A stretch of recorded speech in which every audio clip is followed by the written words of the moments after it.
Hello guys, so again welcome back to my channel. My name is Kaushiki Mishra and in this video I am going to tell you about organic chemistry strategy for gap days. मतलब बहुत लोगों को organic में बहुत ज़्यादा problems आ रही होंगी और समझ में नहीं आ रहा होगा कि कहाँ से करना है, किसके रिसोर्सेज फॉलो करें, कौन सा यूट्यूब चैनल फॉलो करें, कैसे क्वेश्चंस करें, कहाँ से क्वेश्चंस करें, क्या ज़रूरी है क्या नहीं है. सो हेयर आई एम और आज मैं आपको बताऊंगी कि आपको ऑर्गेनिक केमिस्ट्री कैसे करना है. फर्स्ट ऑफ ऑल अगर आपको फिजिकल केमिस्ट्री या इनऑर्गेनिक केमिस्ट्री के बारे में या तीनों का साथ में कोई भी स्ट्रेटेजी डालना है तो I have uploaded video for that. आप मेरी लास्ट वीडियो जाके देख सकते हो जिसकी लिंक मैं डिस्क्रिप्शन में भी प्रोवाइड कर दूंगी. तो आप वो वीडियो को देख लेना इफ यू वांट कि आप तीनों को कैसे मैनेज करना है ये गैप डेज में. और आप सिर्फ अगर ऑर्गेनिक के देखना चाहते हो तो इसी वीडियो पे आप कंटिन्यू कीजिए, ठीक है. सो या without any further let's start with the video. Okay, so first of all अभी आपको ऑर्गेनिक में प्रॉब्लम क्या आ रही होगी. सबसे पहले कुछ लोगों के ऑर्गेनिक के चैप्टर्स पढ़ के खत्म हो गए होंगे और कुछ लोगों के अभी भी चैप्टर्स कुछ बचे होंगे या पढ़ के खत्म नहीं हुए होंगे, ठीक है. और उसके बाद आपको ये समझ नहीं आ रहा होगा कि आपको क्वेश्चंस कहाँ से करना है, एनसीईआरटी करना है, पीवाईक्यूज करना है या क्या करना है. उसके बाद आपको ये समझ नहीं आ रहा होगा कि जो अड्डा 247 या एनसीईआरटी वाला या सौरभ रैना सर या कोई भी जो भी अगर मैराथन या कुछ भी चला रहे हैं तो आपको उन्हें देखना चाहिए या नहीं देखना चाहिए. उसके बारे में भी मैं आपको बताऊंगी और फिर लास्टली हम डिस्कस करेंगे कि आपको कैसे ओवरऑल रिवीजन करना है ऑर्गेनिक केमिस्ट्री का, ठीक है. तो या अभी शुरू करते हैं. हाँ, वो मैंने बोल चुकी हूँ, सॉरी. सो या without any further let's start. तो देखो, अगर आपने ऑर्गेनिक केमिस्ट्री के चैप्टर्स एक बार पढ़ के खत्म कर दिए हो then you have to only revise. और जो आपने अभी तक जो साल भर आपने नोट्स बनाए हो आपको उन्हीं से रिवीजन करना है. कोई भी नया सोर्स या कोई भी न्यू नोट्स को मत यूज करना. आपने जिससे पूरे साल भर पढ़े हो या जो भी नोट्स बनाए हो जिससे पूरे साल भर पढ़े हो या प्री बोर्ड्स में पढ़े हो आपको उन्हीं नोट्स को फॉलो करना है और उन्हीं नोट्स से आपको रिविजन भी करना है, ठीक है. अगर आपके पास नोट्स नहीं है या आपका चैप्टर कंप्लीट नहीं है तो आप जिस भी सर की वीडियो देख के अभी चैप्टर कंप्लीट कर रहे हो आप उन्हीं के नोट्स का या तो स्क्रीनशॉट ले लो या तो फिर उनके शॉर्ट नोट्स अगर आप बनाना चाहते हो तो बना लो, पर शॉर्ट नोट्स, ठीक है. और आपको बहुत जल्दी करना पड़ेगा ये काम क्योंकि ऑब्वियसली आपके पास टाइम नहीं है. तो आप जो भी सर की वीडियो देख रहे हो आप उनकी वीडियो देख के आप शॉर्ट नोट्स बना लो. Short notes in the sense एक ब्लैंक पेज लिया और उसमें जल्दी शॉर्ट में बस ऐसे रिएक्शंस या जो इंपॉर्टेंट नेम वगैरह है, प्रोसेस या जो भी है वो सारी चीजों को लिख दिए, ठीक है, ऐसे शॉर्ट डिस्क्रिप्शन में. ऐसा नहीं कि आप प्रॉपर नोट्स बना रहे हो बहुत ज्यादा टाइम कंज्यूम करके या सुंदर सजा के, वो नहीं करना है क्योंकि अभी टाइम कम है. तो आप जिस भी सर की वीडियो देख रहे हो आप उनके नोट्स बना लो या वो जो भी नोट्स से वो पढ़ा रहे हैं उन्हीं का आप स्क्रीनशॉट ले लो और फिर उन्हीं से आप रिवीजन कर लो, ठीक है. अब रही बात इसकी कि कौन से सर को देखना चाहिए. अगर आपके चैप्टर कंप्लीट नहीं है तो आपको किस सर को या किस यूट्यूब चैनल को देखना चाहिए. तो आपको आपके पास मैं ऑप्शन देती हूँ, या तो आप सौरभ रैना सर को देखो या फिर आप अड्डा 247 को देखो या एनसीईआरटी वाला को देखो. अब अगेन आप पूछोगे कि हमें तो पता है ये चैनल्स पढ़ाते हैं पर इसमें से बेस्ट कौन सा है, हमें किसे फॉलो करना चाहिए. तो देखो मैं कुछ टर्म्स एंड कंडीशंस बताती हूँ. अगर आपको शॉर्ट रिवीजन बस करना है, मतलब चीजों को बस एक बार अपने दिमाग में बिठाना है या एक बार ऐसे याद करना है, रिकॉल करना है, तो आप सौरभ रैना सर की वीडियो देखो. अगर आपको थोड़ा सा डिटेल वर्जन में जाके देखना है, मतलब आपके कॉन्सेप्ट्स थोड़े से वीक है या आपको चीजें उस पहले पढ़ने पे समझ नहीं आई थी, आपको चैप्टर ही पढ़ना है, तो गो फॉर एनसीईआरटी वाला. और अड्डा 247 को मैं बोलूंगी कि आप सिर्फ क्वेश्चंस के लिए देखो क्योंकि वो मैम पहली बात तो बहुत अच्छे क्वेश्चंस कराती हैं. उनके क्वेश्चंस काम के रहते हैं, सारे वैलिड क्वेश्चंस रहते हैं कि हाँ इनके एग्जाम्स में आने की पॉसिबिलिटी रहती है.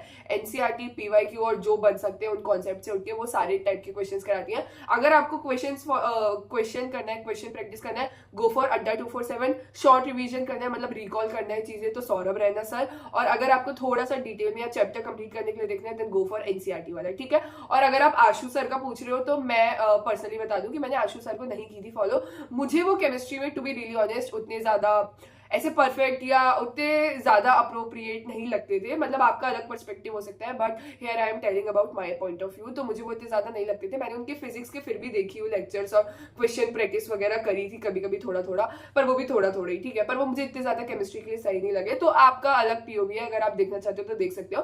पर हाँ, मैंने आपको बता दिया आपको एनसीईआरटी वाला, सौरभ रैना सर या अड्डा 247 में से ही किसी को फॉलो करो और जो आपकी सिचुएशन है उस हिसाब से आप ये तीनों चैनल में से फॉलो कर सकते हो, ठीक है. तो आपके यहाँ पे नोट्स बना रहे हो आप तो वो बन के खत्म हो गए, या अगर आप इनमें से किसी की भी वीडियो देख के चैप्टर कंप्लीट करना चाह रहे हो तो आपने चैप्टर कंप्लीट कर दिए, तो अभी तक आपके ऑर्गेनिक के एटलीस्ट चैप्टर तो खत्म हो ही गए हैं, ठीक है. उसके बाद जो आपको दूसरी चीज करना है, अब देखो यहाँ फिर से दो कंडीशंस हो सकती है। या तो आपने एनसीईआरटी क्वेश्चन पहले आपके किसी टीचर ने, ट्यूशन टीचर, स्कूल में किसी टीचर ने, या आप जब वन शॉट देख रहे थे तब कोई टीचर ने अगर एनसीईआरटी के क्वेश्चंस कराए होंगे तो आपने एनसीईआरटी के क्वेश्चन थोड़े कर रखे हो, या तो ये है कि आपने एनसीईआरटी के क्वेश्चन को टच भी नहीं किया।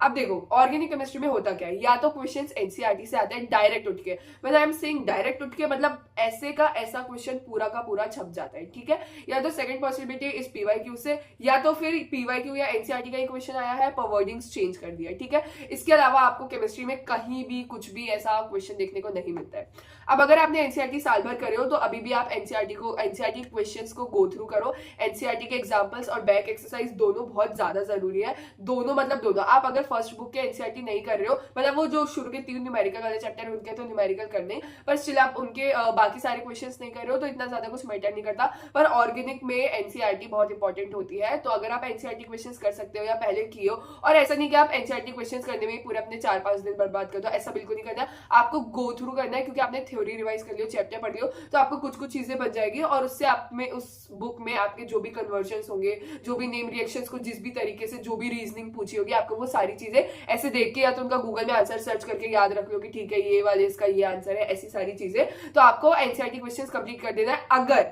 आपके पास टाइम नहीं है, आपके चैप्टर्स कंप्लीट करने में ज्यादा टाइम लग रहा हो, तो स्किप एनसीईआरटी क्वेश्चंस को स्किप कर दो और यूट्यूब में पीवाईक्यूज की वीडियो देखो या इंपॉर्टेंट एनसीईआरटी क्वेश्चंस की वीडियो देख लो, क्योंकि पीवाईक्यूज और एनसीईआरटी क्वेश्चंस बहुत ज्यादा इंपॉर्टेंट होते हैं। अगर आपके पास टाइम नहीं है या आपको चैप्टर्स कंप्लीट करने में ज्यादा टाइम चाहिए आपका खुद का, अगर आपको ऐसा लगता है कि यार आप क्वेश्चंस करने की जगह आप अच्छे से थ्योरी रिवाइज कर लो, तो ठीक है, ऑर्गेनिक में वो भी चलता है, क्योंकि ऑर्गेनिक में चीजें रटने वाली थोड़ी ज्यादा होती है, समझ के फिर आपको रटना होता है। तो अगर आपको थ्योरी में ज्यादा टाइम देना है, वेल एंड गुड, आप थ्योरी में ज्यादा टाइम दो, कोई प्रॉब्लम नहीं है, पर आप पीवाईक्यूज तो एटलीस्ट कर ही लेना। अगर सिर्फ थ्योरी करके जाओगे तो आपको बहुत प्रॉब्लम्स आएगी, क्योंकि थ्योरी से आप इस चीज के लिए अप्रोप्रिएट नहीं हो जाते हो कि आप क्वेश्चन सॉल्व करने लग जाओ, क्योंकि क्वेश्चन अलग अलग तरीके के आते हैं। वो आप पीवाईक्यूज करोगे, उनके आंसर देखोगे तो आपको समझ आ जाएगा। तो अगर आप एनसीईआरटी क्वेश्चंस नहीं कर पा रहे हो तो आप पीवाईक्यूज कर लेना, पर कर ही लेना। अब पीवाईक्यूज कहां से करना है, कोई बुक होगी आपके पास, कर लो उसका, कोई भी पीडीएफ या कुछ भी आपके स्कूल टीचर किसी ने भी कुछ भी प्रोवाइड किया हो, कर लो। पीवाईक्यूज तो पीवाईक्यूज होते हैं। अदरवाइज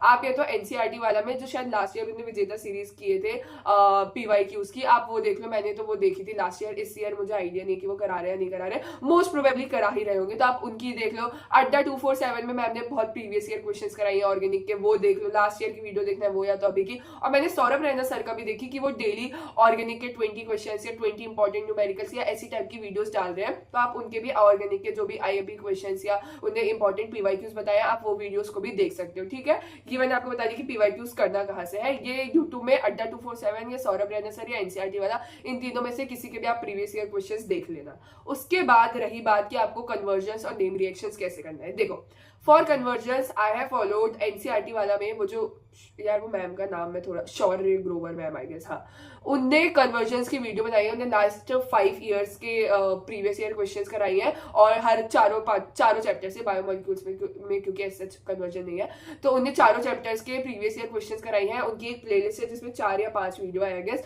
तो मैंने वो वीडियो देखी थी, एक जनवरी के टाइम देखी थी और एक बार अभी गैप डेज में देखी थी। आप भी वो मैम की कन्वर्जन वीडियो देखना, अच्छे से वो कन्वर्जन्स को करना। और नेम रिएक्शंस की भी, नेम रिएक्शंस की तो अड्डा 247 पर भी वीडियो है, और आई डोंट नो पर सौरभ रैना सर ने भी शायद बनाई होंगे, तो आप नेम रिएक्शंस के लिए भी किसी की भी एक बार वीडियो देख लेना, या सारे एक जगह बस आपके पास लिखे रहने चाहिए। अभी भी लिख सकते हो आप, आपको लिखे हुए होने ही चाहिए आपके पास नेम रिएक्शंस, क्योंकि आप जब एग्जाम के एक दिन पहले, एग्जाम के दिन सुबह पढ़ोगे तो आपके पास कुछ होना चाहिए। आप ऐसे पेज पलटा पलटा के और इधर उधर जाके नहीं पढ़ सकते हो, ठीक है। तो आपको एक जगह नेम रिएक्शंस तो एटलीस्ट होने ही चाहिए। और कन्वर्जन्स भी आई विल एडवाइस की लिख के ही, एडवाइस क्या, वो तो ऑब्वियस ही है कि आपको लिख के ही प्रैक्टिस करना है कन्वर्जन्स की। तो कन्वर्जन्स की आप लिख लिख के अच्छे से प्रैक्टिस करना। जो एनसीईआरटी में कन्वर्जन्स क्वेश्चंस हैं उनको मत छोड़ना, और प्रीवियस ईयर क्वेश्चंस तो आप कंप्लीट कर ही लोगे अगर आप वो शौर्य ग्रोवर मैम की, वो एनसीईआरटी वाली मैम की वीडियो देखते हो तो, ठीक है। तो यहाँ से आपका सबसे पहले आपने चैप्टर्स कंप्लीट कर लिए, नोट्स का मैंने बता दी। उसके बाद पीवाईक्यूज कहाँ से करना है, पीवाईक्यूज कर लोगे आप, वो मैंने आपको बता दी। उसके बाद मैंने आपको बता दी कि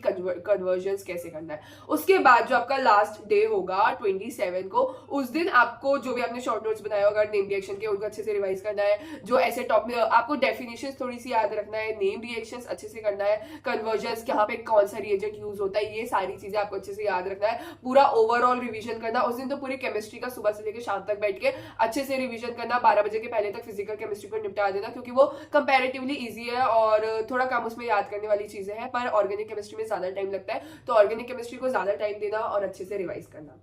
I guess I have covered everything in this video. If you have any queries, any doubt, do let me know in the comment section. अच्छे से करना ऑर्गेनिक केमिस्ट्री, डरना मत बिल्कुल भी, ऑर्गेनिक केमिस्ट्री से हो जाएगा। और केमिस्ट्री के पेपर से भी मत डरना, फिजिक्स का पेपर जैसा भी गया हो, क्योंकि केमिस्ट्री में मोस्टली या तो एनसीईआरटी के क्वेश्चंस आते हैं या तो प्रीवियस ईयर क्वेश्चंस आते हैं। So yeah, thanks for watching this video, bye.